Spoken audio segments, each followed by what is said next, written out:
In the world of drugs, heroin is the ultimate security blanket. Its consumption marked by a euphoric rush, a warm feeling of relaxation, a sense of security and protection. Any sense of anger, frustration or pain disappears. This makes heroin one of the most addictive of all illicit drugs. And there are few corners of Asia where heroin is so pure, cheap and readily available as northern Myanmar. Myanmar is now one of the worst consumers of this illegal narcotic. We can't stop, using drug in our generation. This generation, next generation will be lost. It has become a society of lost hopes and dreams, where breaking away from heroin's deadly grip is impossibly far away. It has become a nation trapped by drug addiction, and life by life, this addiction has become Myanmar's greatest despair.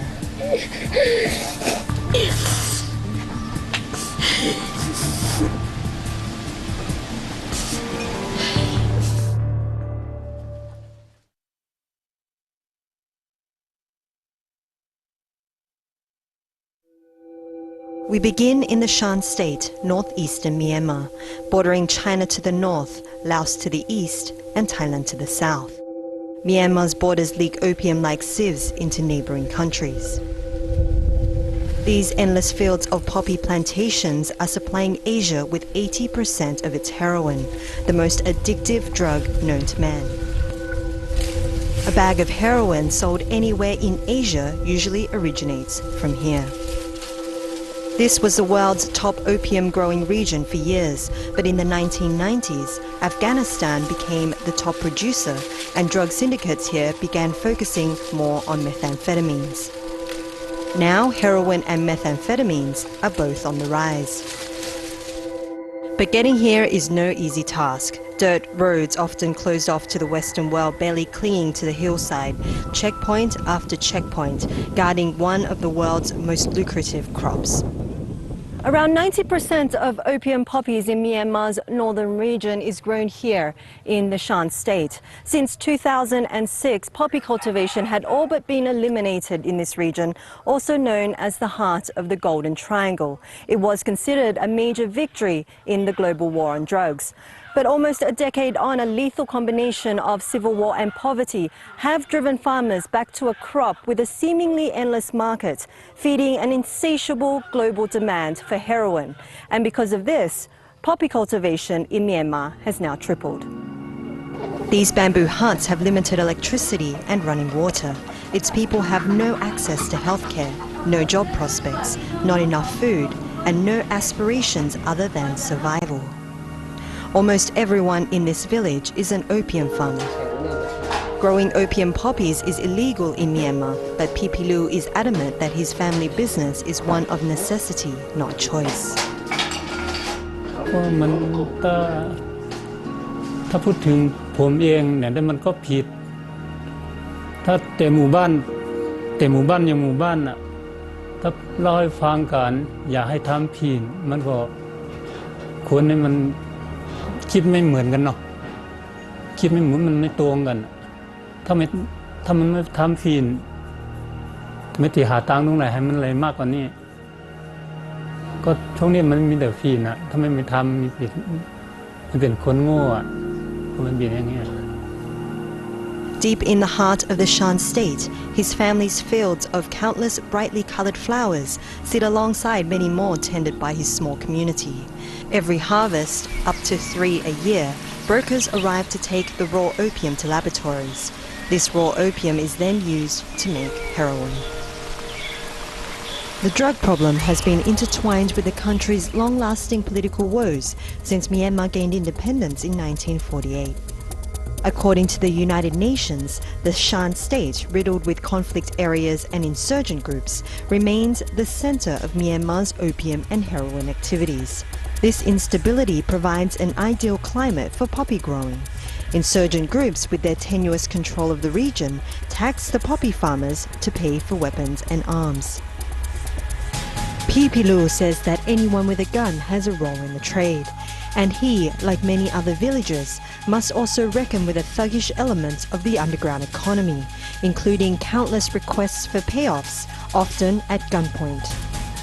เราความถึงนี่นะมันอันตรายก็มันอันตรายพวกทหารทุกทหารนะเนาะถ้าไม่เสียให้นี่ถ้าไม่เสียให้ภาษีเขาพวกทหารเนี่ยเขาถึงมาเผาไล่ติดเผาให้พินนั่นนะ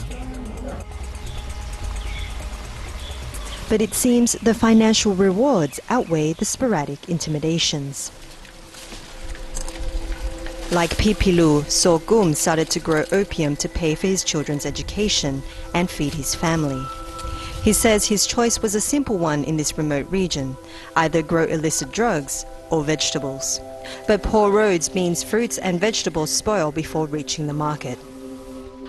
ความสั่งเลยในอันเฮาคาผูกมาเนียงมาตองอันป้วนมาในขณะเฮาคาเลี้ยงนาเฮือนกันไล่ในก็ไม่ซื้อพันธุ์อันในทำป่อมามีมาเนี่ยเว้ยลูกดีละมาได้เฮาคาก็หู้นะ With bleak future prospects for him and his family, Sorghum is adamant that growing poppies remains the best financial option, whatever the risks.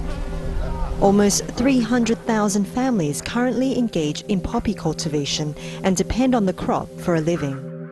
According to the United Nations Office on Drugs and Crime, in 2013, poppy cultivation in Myanmar rose by 13% on the previous year, covering 578 square kilometers of land. This is well over double the total area in 2006, the year with the lowest level of cultivation. Myanmar is still a country with a lot of internal conflicts. It's not controlled by efficient state institutions to get modernized. In a country such as Myanmar, with weak institutions, remote areas ripe for poppy cultivation, and a well-established smuggling network, it is well understood that illicit trade migrates towards ungoverned spaces, particularly those inhabited by people in dire poverty. It then makes matters far worse.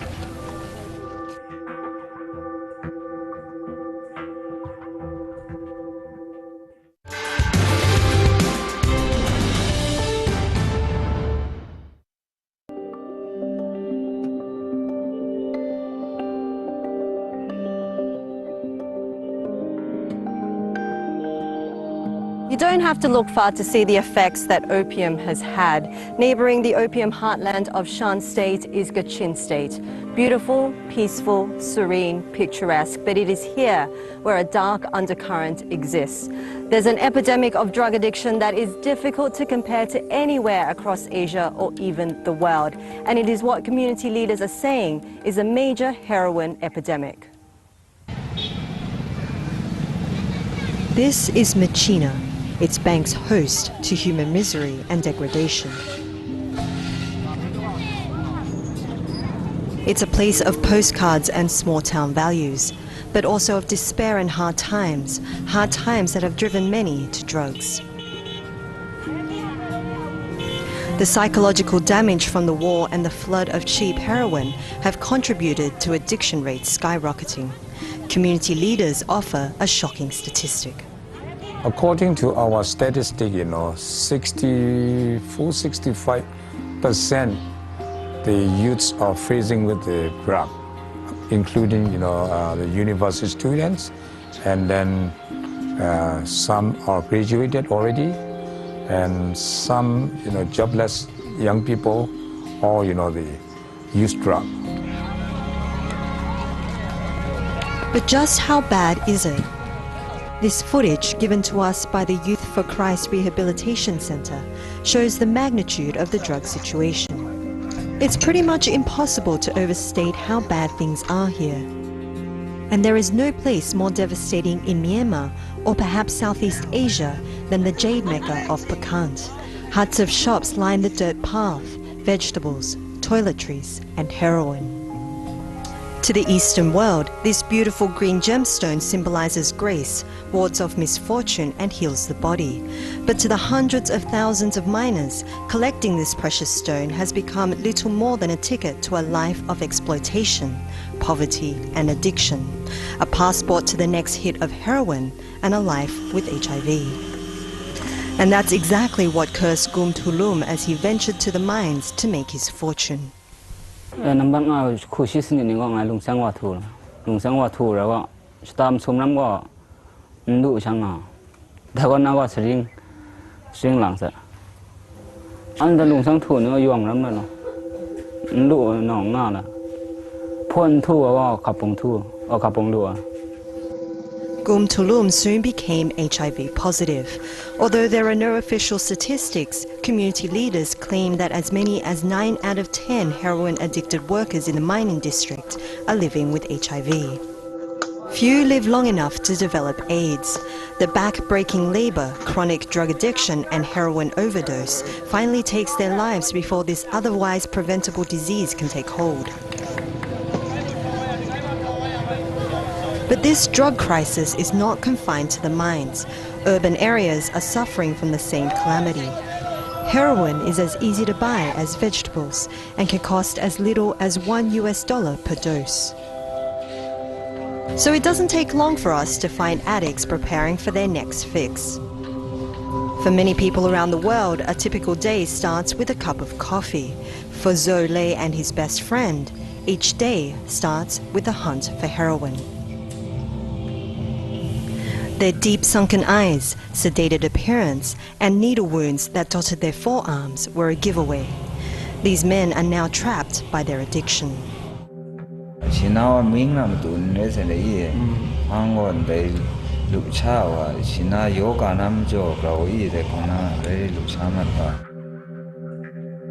They say they exist for one thing, doing drugs. Day in, day out, it's a constant search for their next fix. These men personify typical stories of lives ruined.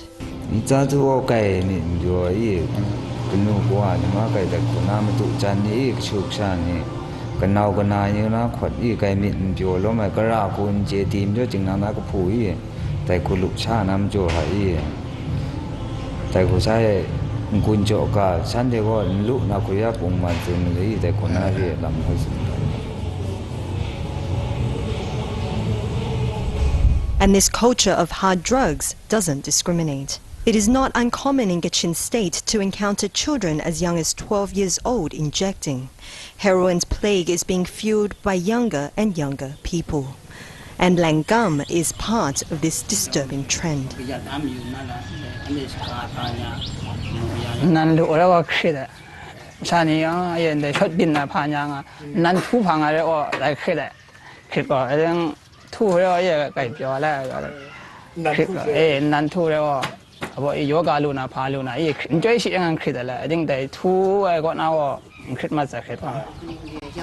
Heroin came with a rush unlike anything that Langam had experienced.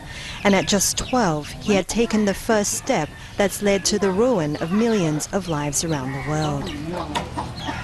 Langam's mother was not naive to her son's growing dependency.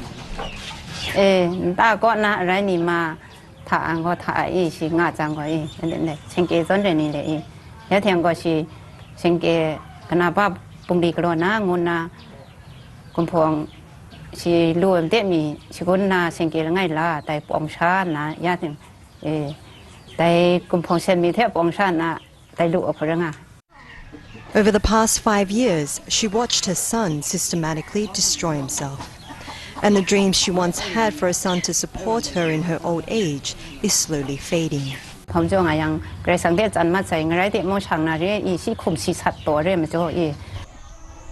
Drug addiction destroys families, ruining the lives of those close to them as well as the addicts themselves.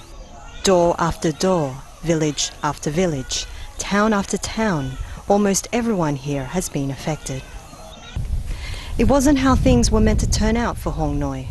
Just years ago, she had a close family, a normal family. They weren't rich, but they had each other.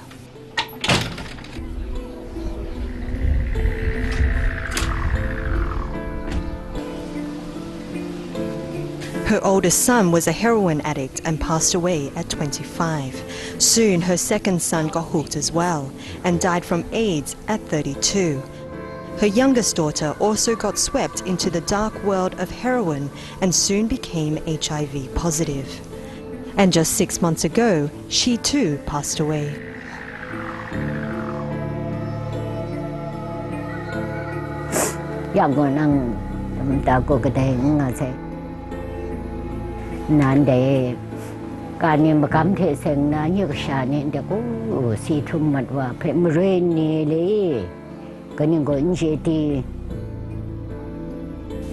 She had dreams and expectations that her second son would lift the family out of poverty. She says she still does, but then she wakes up in an empty house, all alone and faced with a harsh reality.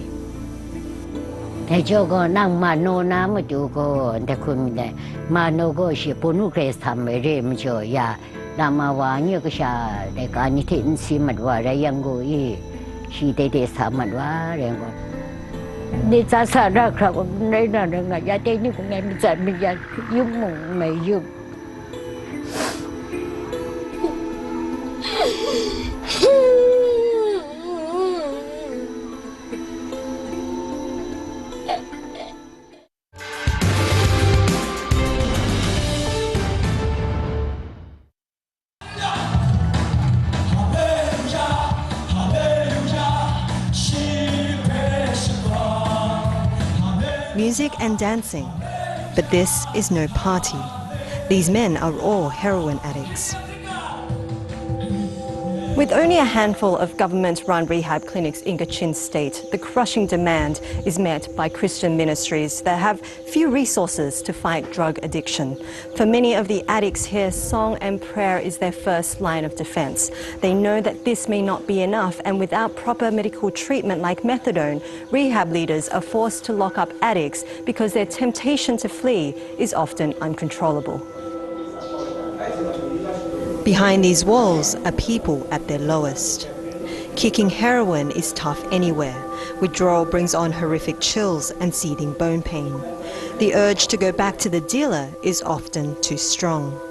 But getting clean off heroin in Kachin State is even more challenging. Addicts spend their first week of rehabilitation at the Youth for Christ Center, overcoming drug withdrawal symptoms while locked up in a prison-like room called the prayer room. The main weapon employed in combating addiction is religion. The Kachins are predominantly Christian, and the drug users are encouraged to embrace faith in order to be saved from their addiction. They are directed to heal through sermons, Bible studies, and song.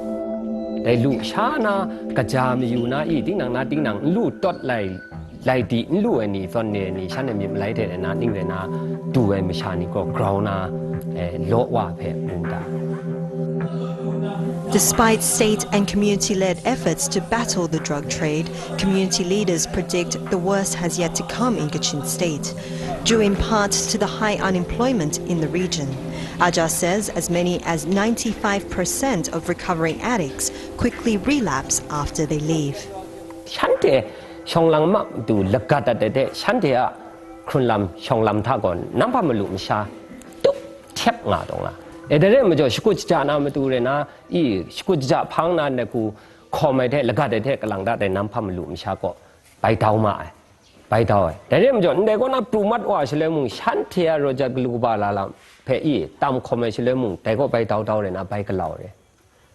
The government runs a rehab center in Kachin State, but it by no means can keep up with the demand. Many people here believe that more government support is needed in dealing with the drug crisis.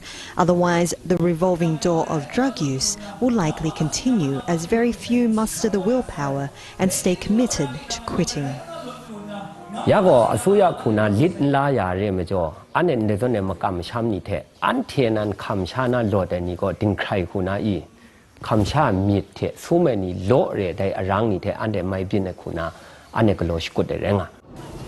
For much of the last half-century, this region has been a battleground in a conflict between Myanmar's military and an insurgency led by militants from the Kachin Independence Army, which is estimated by the UNHCR to have forced more than 100,000 people to flee their homes in the last 3 years. But the Kachins are waging a war against another faceless foe. Some community leaders argue that drug abuse now claims more lives than the decades-long conflict. And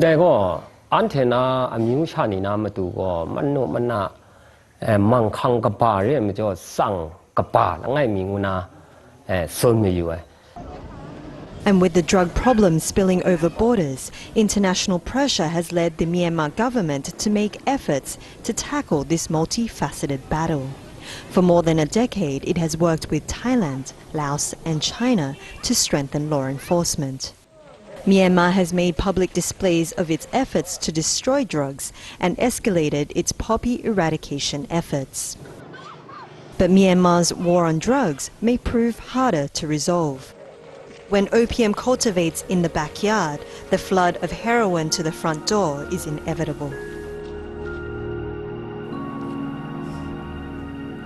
Back in the rolling hills of Shan State, deep into the sea of poppy fields, a few islands of other crops have sprung up, predominantly coffee and rubber. It's all part of a UN initiative to push farmers away from opium cultivation with the assurance of sustainable crops and a stable income. But convincing farmers to try planting new crops is one of many challenges. At a meeting, the skepticism among poor poppy farmers in Shan State is understandable. For them, opium is not the problem, it's the solution. The question of what to grow comes down to cold economics. The allure of opium rests in its cash yield. 1 hectare of land can yield 15 kilograms of opium, with each kilogram fetching up to $500. พิษอุบัติการเมืองในเฮาคาก็ใครเจียกติเตก็มเจียกคานะก็ได้มเจียกไหนก็มเจียกก็ห้ามกัดได้ไรเฮ็ดนั่นน่ะเนียงตองเฮาคาในมันกาขันมีค่ะมันมีกาขันสังในเฮาคาก็สูงนั่นละขึ้นก็มันเลี้ยงนมตรงป่วยและ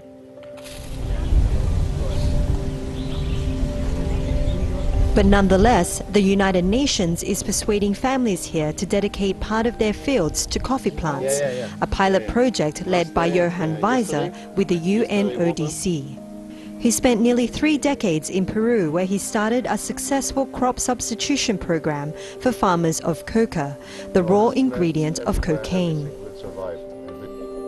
Weiser insists that he can make a name for Myanmar coffee and leverage his connections to make sure the coffee makes it to the world market.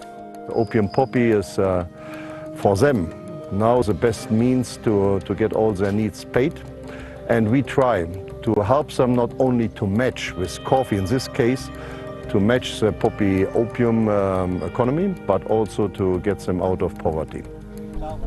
So far, Mr. Weiser and his team have convinced more than 6,000 poppy-growing families. Yulei and his family are one of them.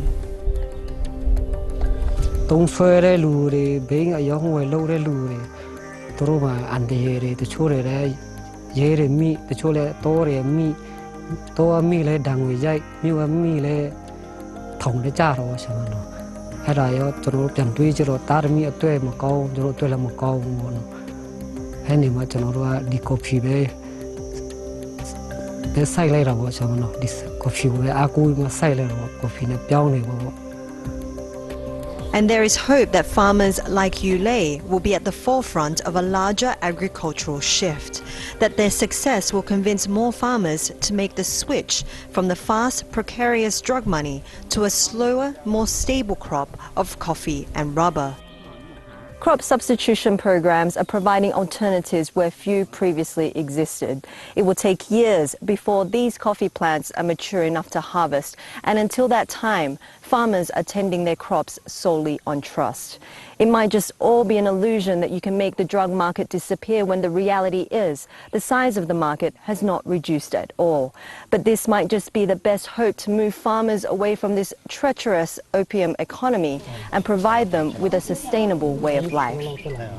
In November, December next year he will harvest beans. Yes, this is Katimor. No? Katimor is more quicker than others. In 3 years we will have another economy, and in 4 or 5 years we will have a positive and progressive farmer organization which will export the first as the high quality as the Myanmar coffee beans to external markets. This is what we hope to see, and not only we hope it, we are sure that we will see this. For now, Myanmar's poppies stand tall, oblivious to the death and destruction it causes, not only at home, but also around the world. It's hard to imagine that one single flower has the power to change history and create so much despair. For the countless number of addicts, rebuilding their lives will not be so simple. And for Myanmar, tackling the drug crisis will be just as difficult. Fed by fighting, instability, corruption and poverty, Myanmar's war on drugs is a war with global consequences.